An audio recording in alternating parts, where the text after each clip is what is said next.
The dust rose in spirals behind Maeve Dalton's boots as she stepped out of the carriage and into the empty yard.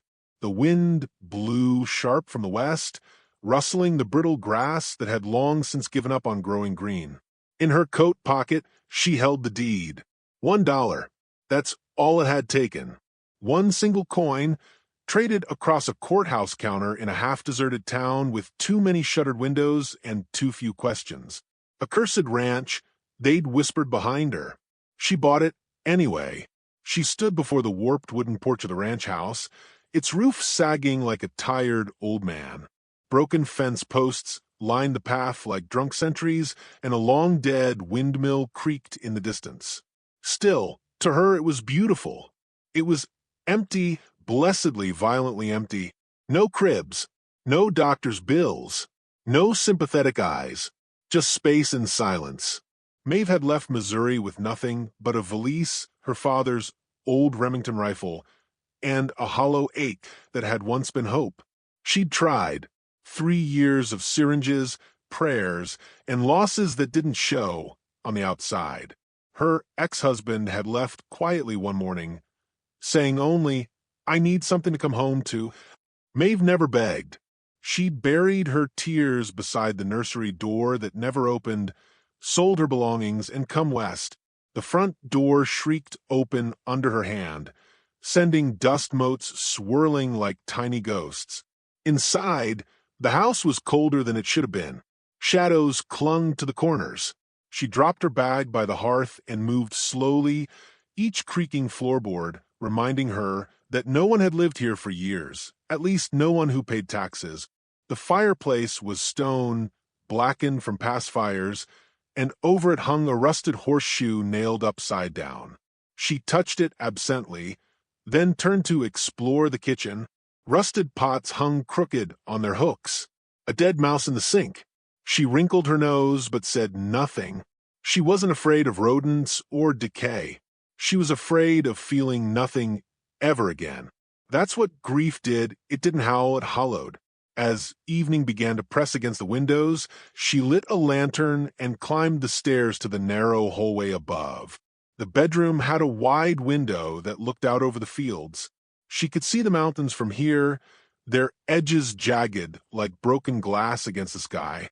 She sat on the edge of the bed and stared until night swallowed everything. The sound came after midnight, a faint creak of boards below. She woke with her hand already gripping the rifle. Heart pounding, she moved quietly down the stairs, the lantern flickering. The noise came again, this time from the barn outside. She slipped on her boots, threw on her coat, and stepped into the wind. The barn door stood slightly ajar. She held the lantern high and nudged the door open with the rifle barrel. Inside, the smell of hay, animal musk, and something warm, too warm. A low rustle. A child's cough. "Who's there?" Silence. I said, "Who's there?" Her voice was steady, too steady. A figure emerged from the shadows, tall and wide, wearing a coat patched a dozen times and a beard thick as pine bark. His eyes were dark, steady. Behind him, 2 children peeked from the hayloft, a boy with sharp eyes and a girl clutching a rag doll. "You shouldn't be here," the man said. "I own this place." His gaze didn't falter. "Not really." She tightened her grip. "You need to leave." "No." A standoff. The children watched silently. The girl sucked her thumb. The boy didn't blink.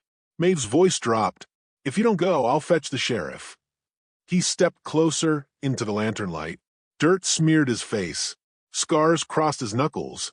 "Sheriff knows I'm here. He just doesn't care." "You squatting?" "No," he looked around, jaw tight. "Just surviving.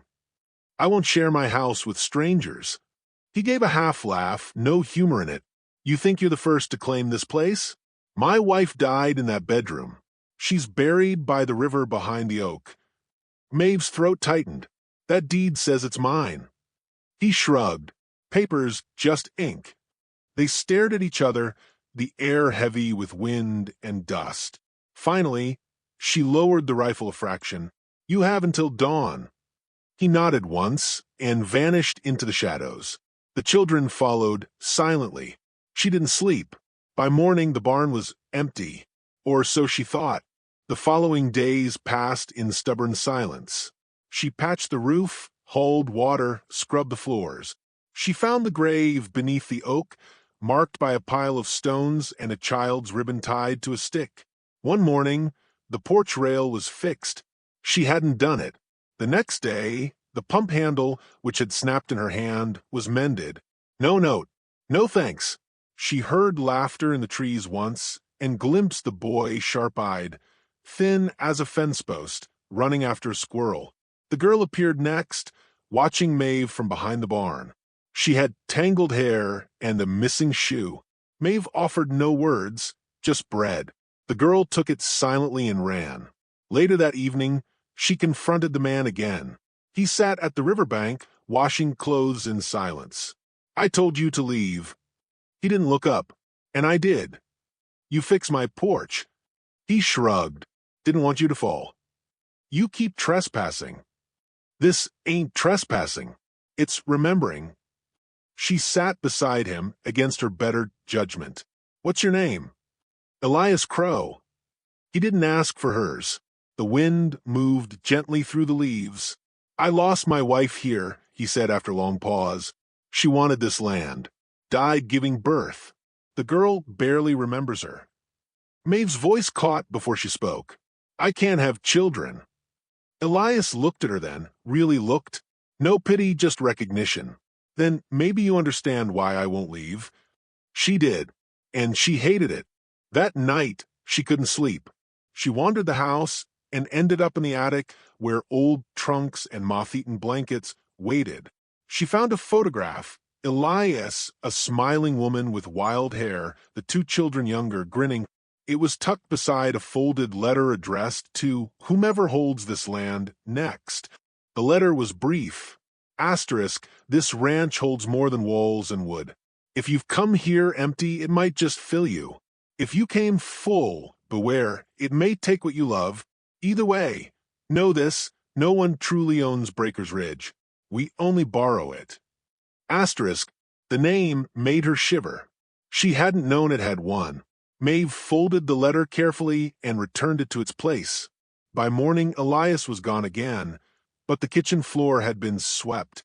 She found herself talking to the children more. The boy, Jude, spoke little but watched everything. The girl, Romy, asked endless questions in her soft, breathy voice. "You a witch?" "No." "You ever shoot someone?" "Not yet." "You gonna marry Papa?" Maeve blinked. "What makes you think that?" "You're pretty. He only looks at pretty people like that." Maeve said nothing. Later, while chopping firewood, she caught Elias watching her from the trees. He didn't speak, just nodded. The days kept coming. The air grew colder. The ranch, once silent, now breathed. Laughter echoed sometimes, and so did pain. One night, Maeve found Elias sitting on the porch, smoking a hand-rolled cigarette. "I should hate you," she said quietly. "Why don't you?" "Because I was just like you, dead but still breathing." He looked at her long and hard. "Maybe we're both squatters then." She didn't argue. When she went to bed, the wind sang through the cracks. Outside, Elias stayed awake listening to it too. The next morning, she woke to hoofbeats. 3 men on horses stood at the gate, guns on their hips, grins too wide. One called out. Heard someone finally claimed the widow's place. Maeve stepped onto the porch, rifle in hand. The man tipped his hat. "That Crow fella still around? We got unfinished business." She didn't answer. The wind rose again. So did the trouble. The man in front wore a grin, like a snake's yawn, wide, toothy, and void of warmth. His duster coat flapped in the morning wind, revealing a pistol too well cared for. Beside him, 2 other riders sat their horses with practiced ease, hands near their hips, eyes scanning the ranch with hunger. Maeve kept her rifle level, feet planted. Her pulse was steady, but her gut twisted. "You're on private land." The grinning man nodded at the porch. "Saw that. Nice setup. Shame about the company you're keeping. I don't know what you mean." "Don't play coy, miss. We know Elias Crow's here." He's been a problem too long for folks like us. The man leaned forward in his saddle. Thing is, you're new. Don't need to get tangled in his mess. Elias stepped out from behind the barn, shotgun in hand. He said nothing. Speak of the devil, the rider drawled. Crow, you got 10 seconds before I drag you down off that hill. Elias didn't move. Didn't think the Stag Hill riders had the balls to show up in daylight. The riders grinned soured. We got bigger friends now. You might have missed it while hiding like a rabbit. Sheriff Bartell's done being patient. Maeve's voice cut through. The sheriff knows you're threatening women on private land. Sheriff don't see it like that. He sees squatters and trespassers. We're just the ones cleaning up. The unspoken message landed like a hammer. Elias was a wanted man, and they were the hands of a crooked law. Maeve's eyes flicked to Romy and Jude, peeking through a crack in the stable door. Her voice dropped low. You'll turn around now, or I'll put a hole through that grin of yours. A long silence. Then the leader laughed. Hell, I like her. He tipped his hat, but there was venom in it. This ain't done. Just the knocking at the door. They rode off in a cloud of dust. Maeve let her breath go. Elias lowered his shotgun, but didn't look at her. His jaw worked like he wanted to say something and couldn't. Who were they, she asked. Used to run this land before the taxes took it. Bootleggers, smugglers, killers. Sheriff Bartell's not just in bed with them, he pays them in silence. You didn't think to mention that before I bought the place? You wouldn't have believed me. She turned toward the house, fury bubbling in her throat. You've brought a war to my front door. I didn't bring it, he said quietly. It followed me. Inside, Maeve sat with the rifle in her lap, hands trembling only slightly. Elias remained outside, pacing the porch like a restless wolf. The children stayed quiet, understanding the change in the air the way animals sense storms. That night, the wind screamed through the trees. Maeve stared at the ceiling, tracing the cracks like fault lines. The ranch didn't feel empty anymore, it felt exposed. She rose before dawn and found Elias already at the barn, cleaning weapons by lantern light. Are they coming back? She asked. Yes. How many? More than we can fight alone. He looked up at her, eyes hollow. You don't owe me anything, Maeve. You want to leave? I won't stop you. She stepped closer. I've been running from ghosts for years. This time, I'm standing my ground. Elias studied her. Why? She hesitated. Because I'm tired of being empty, and because those kids shouldn't have to lose another home. A muscle in his jaw shifted, and he nodded once. Together, they made a plan. The next 3 days blurred into motion. Elias and Jude rigged tripwires and crude traps through the brush. Maeve barred the windows, reinforced the doors, and cleaned the rifle until it gleamed. Romy painted faces on the scarecrows and named them after outlaws, Billy Jesse and Bartle the Coward. It made Maeve smile despite herself. Elias taught Maeve to load a shotgun quickly, to read the angle of the wind, and how to breathe before pulling the trigger. Her hands were steadier than he expected. Her eyes never flinched. At night, they spoke little. Sometimes she caught him looking at her, not with desire, but with something heavier. Guilt, hope, 1,000 unsaid things. You're good with the girl, she said once, watching him brush Romy's hair. He shrugged. She's all I got. Does she remember her mother? Bits, mostly bedtime songs and the color yellow. Maeve looked down. I remember the silence after the doctor stopped answering my calls. That's the color I live with. He met her gaze, pain flashing beneath it. You deserve more than this. I don't want more. I want what's real. And for the first time, Elias smiled, not with his mouth, but with his eyes. On the 4th day, smoke appeared on the horizon. By afternoon, they heard horses. Maeve climbed the roof with her rifle, while Elias took the barn. Jude and Romy stayed in the cellar with extra water, food, and a whistle. The wind died, and the silence was thick enough to choke on. 5 riders approached, weapons drawn. Bartle rode at the center, clean-shaven, clean-booted, and smug. he shouted toward the house. Maeve Dalton, as acting sheriff, I'm ordering you to turn over Elias Crow for obstruction of justice and unlawful residency. Maeve stood on the roof, rifle in hand. Funny, I don't remember voting for you. Bartell's smile faded. Don't be stupid. This man's wanted in 3 counties. Harboring him puts you on the wrong side of the badge. Elias stepped from the barn. Badge don't mean much when you rent it out. One of the riders lifted his rifle. Maeve fired first. The man screamed and fell from his horse. Chaos exploded.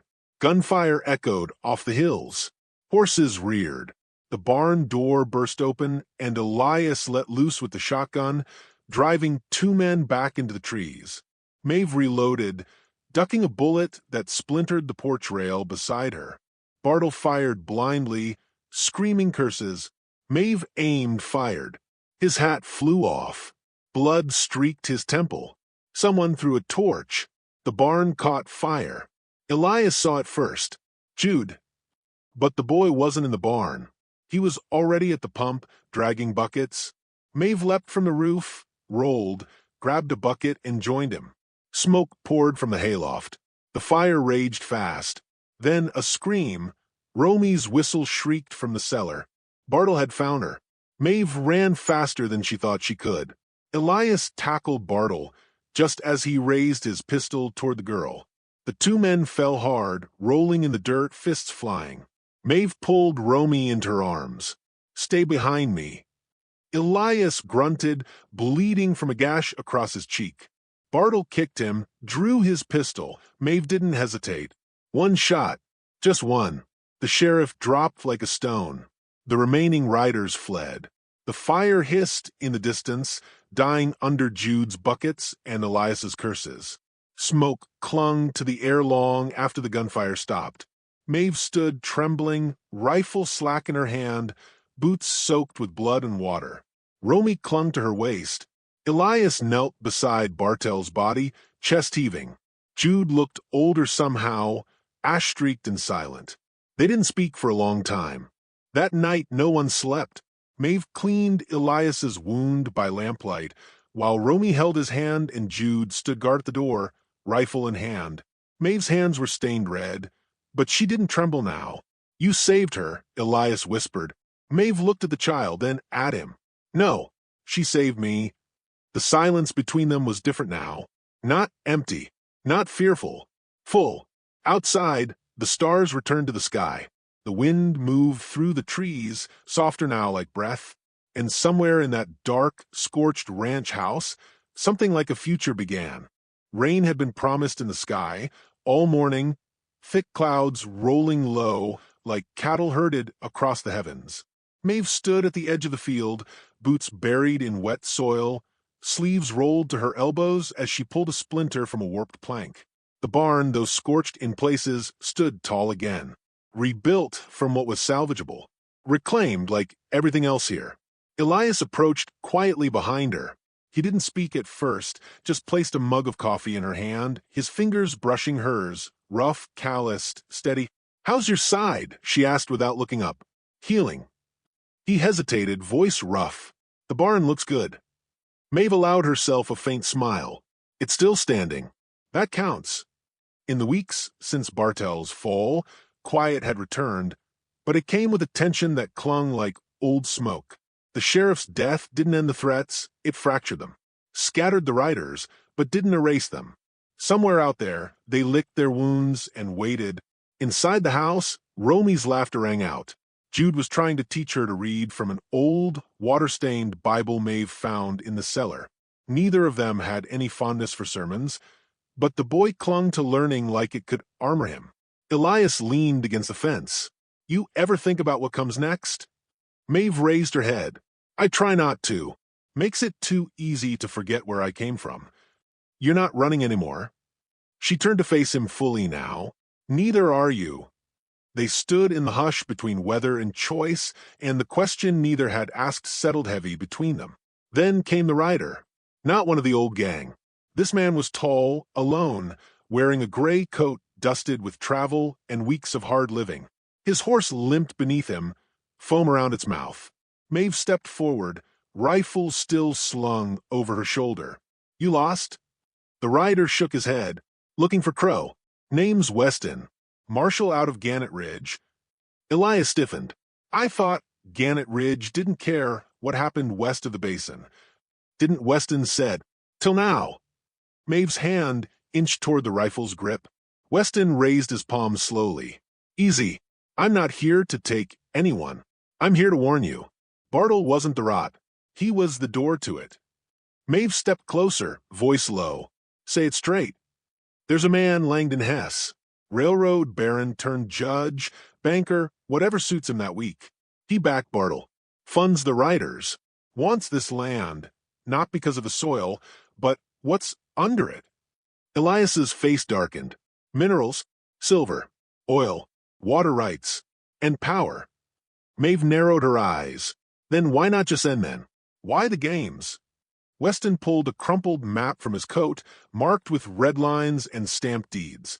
Because Hess doesn't want to buy it. He wants to erase what's already here. Maeve studied the paper. The ranch was circled, bold and bleeding. How long, she asked. Days, maybe less. The marshal didn't stay. Said too much fire was already coming his way. Before he left, he tipped his hat to Romy and pressed a token into Jude's hand. A silver coin etched with the emblem of a star split by lightning. Not all badges are bought, he said. Then he rode east. Maeve and Elias stood for a long time by the fire that night, the children tucked safe beneath blankets. The ranch creaked and groaned like it knew what was coming. I won't ask you to fight, Elias said, finally. Not again. Maeve didn't answer right away. She was watching the flames. I was infertile. That's what the doctors called it. Like I was just a broken seed packet. I spent years believing it made me less. You're not. I know that now, she said, voice soft but steel-lined. Because of Romy. Because of Jude. Because of this place. If someone wants to take it from me, they're going to bleed for it. In the morning, they prepared. Jude and Romy helped dig trenches, carried ammo, ran messages like foxes darting through trees. Elias and Maeve mapped the land like generals. Every window became a gun hole, every shadow a trap. The ranch stopped being a house, it became a fortress. They didn't have numbers, but they had something better, purpose. On the second night, the thunder started, not from clouds, but hooves. Maeve lay flat on the ridge, telescope in hand. She counted over 20 men. A small army in long coats and iron-spurred boots, with dynamite strapped to their saddlebags. They're not just coming for the land, she muttered. They want to wipe it off the map. Elias knelt beside her, calm despite the odds. Then we make it hell for them to try. They waited. When the men approached at dawn, expecting no more than some dusty squatters and a tired drifter, Maeve lit the first fuse. A cart of dry hay exploded just as the lead rider crossed it, sending fire and shrapnel into the morning light. Horses screamed. Chaos bloomed. Gunshots followed like thunderclaps. Elias took the porch, firing with a surgeon's patience. Jude lay prone by the well, taking single, steady shots with his rifle. Romy, hidden behind a hay bale, rang a bell every time the invaders changed position. Maeve moved like smoke through the upper level of the house, cutting down men before they could take cover. Her aim was ruthless. Her heart cold. They had underestimated her, and when Langdon Hess himself stepped through the smoke, silver-buttoned coat and gold watch chain gleaming, she met him face to face. You're the girl, he said, almost amused. The dollar fool. I'm the woman who owns this land. He raised a pistol. She fired first. The shot hit him in the shoulder, sent him stumbling. He fell back, but not before lobbing the last stick of dynamite at the foundation. Maeve screamed as Elias dove. The explosion shook the earth, wood and smoke raining around them. She woke with blood in her mouth, ears ringing, vision doubled. Elias was half buried, but breathing. Romy was screaming his name. Somewhere in the dust, Hess dragged himself away, bleeding, laughing. This land will never be yours, he choked. Maeve stood, hands trembling, vision narrowing to point. She didn't raise her rifle. She walked, picked up a broken beam from the rubble. and brought it down on him. Once, twice, until silence. Then it was over. Smoke curled toward the sun. The dead were still. Romy ran to her, eyes wide, tear-streaked but smiling. Jude limped from behind the barn, bleeding from a graze, but whole. Elias coughed. "Is it done?" Maeve nodded. "It's done." They buried the dead in the northern field, left stones with no names, only memories. Weston returned weeks later with papers. "The land is yours now. No claims left. Hess's estate is seized. The riders have no backing." Maeve signed the deed with ink that didn't shake.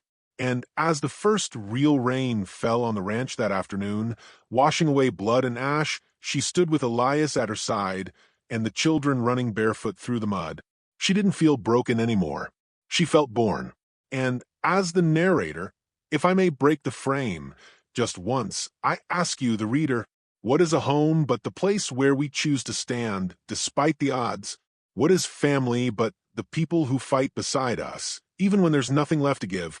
Maeve Dalton found her answer not in bloodline or fortune, but in fire and grit and the defiant beating of her heart. And maybe, just maybe, that's enough.